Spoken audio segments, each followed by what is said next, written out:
Di bagian sebelumnya, Aosu berhasil dibebaskan dari hukuman mati karena ia telah dinobatkan sebagai naga pemberani setelah memperlihatkan bukti bahwa ia telah menaklukkan Garuda Merah. Namun ia kini di bawah perintah naga Najia untuk merebut api suci dari tangan Biksu Tong demi menukarkannya dengan nyawa Aoling. Sementara itu, klan Kerbau bersama rombongan Biksu Tong telah sampai di markas siluman lebah dan siap melakukan pertempuran. Pihak klan Kerbau terlihat jelas kalah dari segi jumlah. Namun dengan semangat yang berapi-api, mereka tetap melakukan perlawanan sampai titik darah penghabisan. Sedangkan Biksu Tong meskipun terlihat mengendap-endap, sebenarnya ia telah menyiapkan sebuah rencana agar bisa memenangkan peperangan tersebut.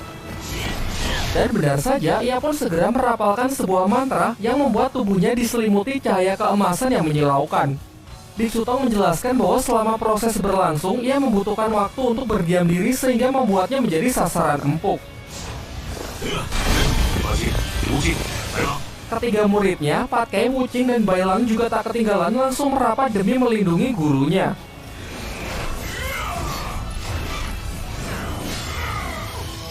Diperlihatkan klan Kerbau sangat kewalahan menghadapi para siluman lebah. Walau sebenarnya kekuatannya tak seberapa hebat, namun jumlah mereka yang ribuan seakan-akan tak ada habisnya. Ditambah lagi tempat pertempuran mereka ini sangatlah tidak menguntungkan bagi klan Kerbau. Karena untuk mencapai kekuatan maksimalnya, mereka membutuhkan energi alam yang hanya bisa didapatkan dari pohon dan rerumputan. Tanpa hal itu, kekuatan mereka menurun drastis, juga energi dan stamina mereka cepat sekali terkuras. Akan tetapi di tengah kesombongannya, Ratu Siluman Lebah pun sangat terkejut melihat satu persatu anak buahnya melemah padahal seluruh kondisi ini harusnya menguntungkannya. Ia yang kebingungan, pandangannya langsung tertuju ke cahaya keemasan tempat Biksu Tong merapalkan mantranya. Terungkap bahwa mantra Biksu Tong ini memancarkan kekuatan yang menekan kekuatan roh jahat dan memperkuat energi kebajikan. Hal ini membuat Ratu Siluman sangat geram sehingga Biksu Tonglah yang menurutnya harus disingkirkan terlebih dahulu. Jelas tak semudah itu, karena Bailang yang telah menguasai kekuatan roh naga api dalam sekejap menyapu bersih setiap siluman lebah yang mendekat. Begitu pula Wuqing dan Patkai. Namun kemudian Biksu Tong menyuruh Bailang untuk segera pergi sesuai dengan apa yang telah mereka rencanakan sebelumnya. Kita pun lalu ditunjukkan kilasan balik yang memperlihatkan mereka berempat tengah berdiskusi sebelum berangkat mencari markas siluman lebah. Dalam rapat itu, Biksu Tong sudah memprediksi bahwa pertempuran pasti tidak akan bisa dihindarkan. Namun jangan terlalu terbawa suasana karena fokus mereka bukanlah memenangkan pertarungan, melainkan untuk menyelamatkan api suci. Ia kemudian menunjuk Bailang sebagai kunci dari keberhasilan misi ini karena menurutnya siluman lebah sangat lemah dengan kekuatan api. Sedangkan kita tahu bahwa Bailang telah mewarisi kekuatan roh naga milik Yuzong yang notabene-nya berkekuatan tipe api. Meskipun Bailang terlihat sempat kurang percaya diri, Biksu Tong pun lantas segera membakar semangatnya dengan mengingatkannya mengenai betapa berharganya Xiaoyi di mata Bailang.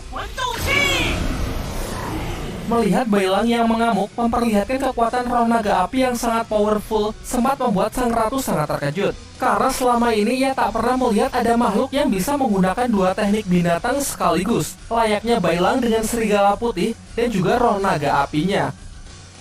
Kepercayaan diri Ratu Siluman Lebah pun perlahan mulai luntur melihat Bailang yang dengan mudahnya menerobos pasukannya dan kondisi pertempuran yang semakin memojokkannya.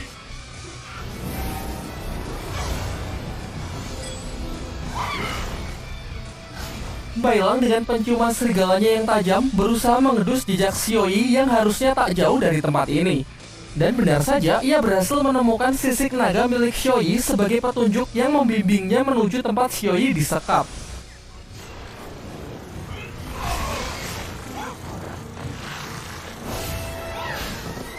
Kita kembali ke medan perang. Klan Kerbau berhasil mendesak Ratu Siluman Lebah dan dalam sekejap bisa membalikan keadaan berkat Biksu Tong yang mensupport mereka dengan skill healingnya.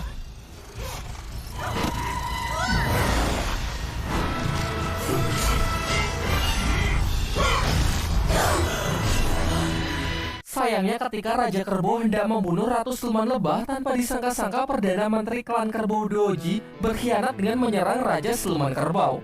Semuanya pun dibuat sangat tercengang melihat perubahan sikapnya yang 180 derajat dari yang awalnya sangat loyal kepada Klan Kerbau.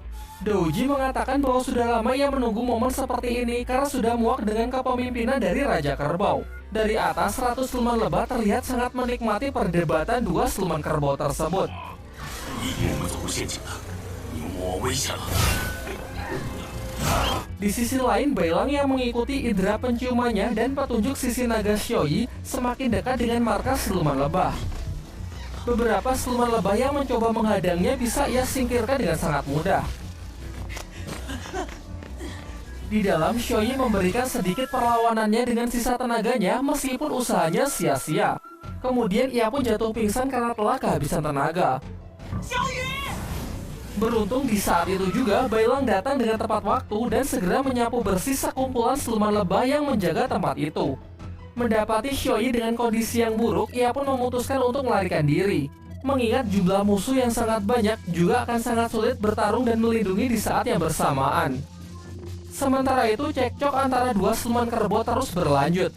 Raja Kerbau masih belum bisa percaya melihat orang yang selama ini menjadi tangan kanannya berkhianat. Ia sempat mengira kalau Duoji pasti terkena efek racun dari siluman lebah. Namun Douji meyakinkannya kalau ini bukanlah karena racun siluman lebah, melainkan ia sudah muak dengan Raja Kerbau dan ia sudah sangat lama berencana untuk membunuh Raja Kerbau.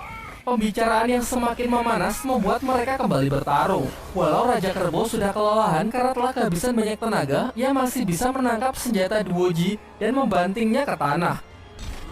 Sayangnya pertarungan tersebut membuat Raja Kerbau menjadi lengah, yang kemudian dimanfaatkan Ratu Siluman Lebah untuk menyerangnya dari belakang, lalu menanamkan telurnya ke tubuh Raja Kerbau agar mereka bisa bersatu.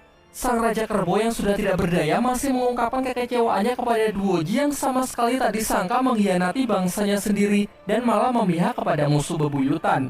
Akan tetapi Duoji nampak tak menyesal sedikit pun. Ia justru merasa bahagia karena dendamnya selama ini bisa terbalaskan. Namun tak lama setelah ia tertawa puas, dengan segera sekumpulan siluman lebah menyerbunya untuk menghisap darahnya. Memang sepertinya berkhianat adalah jalan ninja dari para siluman lebah ya. Sayangnya Ratu Siluman Lebah masih jauh dari kemenangannya. Seketika itu juga Raja Siluman Kerbau bangkit dengan lantang mengatakan bahwa ia tidak akan mati semudah itu. Hal ini membuatnya sangat terkejut karena seharusnya efek dari racunnya membuat Raja Kerbau tak bisa bergerak.